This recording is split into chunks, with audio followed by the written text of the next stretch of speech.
بسم اللہ الرحمن الرحیم۔ السلام علیکم ناظرین، تمام تعریفیں اللہ تعالیٰ کی پاک ذات کے لیے جو تمام جہانوں کی پروردگار، خالق اور مالک ہے، اور لاکھوں کروڑوں اربوں خربوں درود اور سلام اللہ تعالیٰ کی آخری نبی اور رسول حضرت محمد مصطفیٰ احمد مجتبیٰ صلی اللہ تعالیٰ علیہ وآلہ وسلم پر۔ ناظرین، آج ہم بات کریں گے ایک اہم موضوع پر، پاکستان کے ایک اہم قانون پر، جو بنیادی قانون ہے سنگین غداری کی سزا کا قانون 1977، جس کو ہم لوگ دی ہائی ٹریئن پنشمنٹ ایکٹ 1973 کہتے ہیں۔ یہ قانون پاکستان کی تاریخ میں بہت خاص اہمیت رکھتا ہے، کیونکہ یہ قانون ایسے لوگوں کو سزا دینے کے لیے بنایا گیا ہے جو ملک کے خلاف سنگین جرم کا ارتکاب کرتے ہیں، جیسے کہ آئین توڑنا یا حکومت کا تختہ الٹنا۔ ناظرین، سنگین غداری، آپ نے یہ لفظ کئی بار سنا ہوگا، لیکن اس کا مطلب کیا ہے؟ سنگین غداری کا مطلب ہوتا ہے ایسا عمل جس میں کوئی شخص ریاست یا اس کی آئین کے خلاف سازش کرے یا اس کے وجود کو خطرے میں ڈالنے کی کوشش کرے، سنگین غداری کہلاتا ہے۔ پاکستان کا آئین ہمارے ملک کی بنیاد ہے۔ آئین کی خلاف ورزی کو ایک سنگین جرم سمجھا جاتا ہے، اور یہی وجہ ہے کہ سنگین غداری کی سزا کا قانون 1973 بنایا گیا۔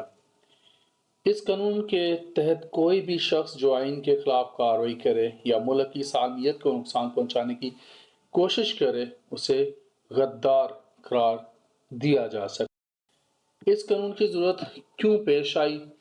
ناظرین، 1973 میں پاکستان کے اندر کچھ ایسے واقعات رونما ہوئے جن میں آئین توڑنے کی کوششیں کی گئیں۔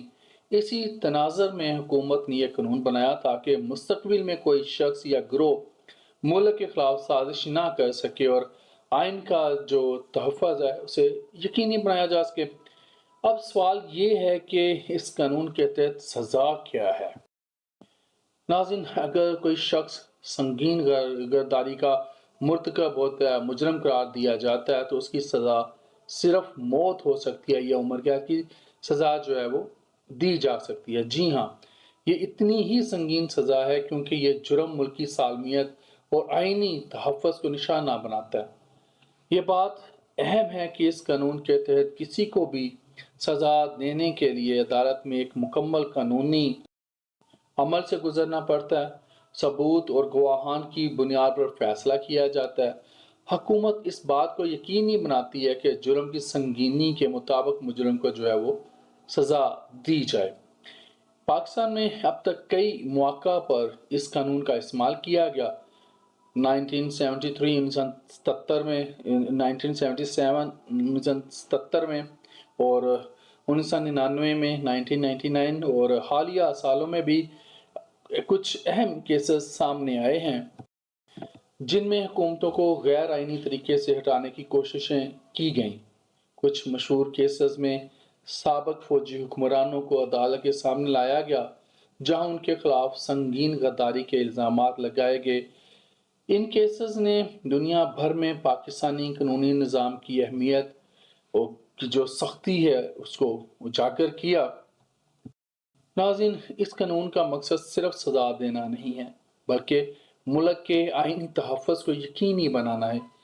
یہ قانون ہر شہری کو یہ پیغام دیتا ہے کہ آئین کا احترام اور ملکی سالمیت کی حفاظت ہم سب کی ذمہ داری ہے۔ تو ناظرین، آج کے لیے اتنا ہی۔ زندہ رہا تو آپ کے ساتھ پھر انشاءاللہ اگلی ویڈیوز میں ملاقات ہوگی۔ اجازت دیجیے، اللہ حافظ۔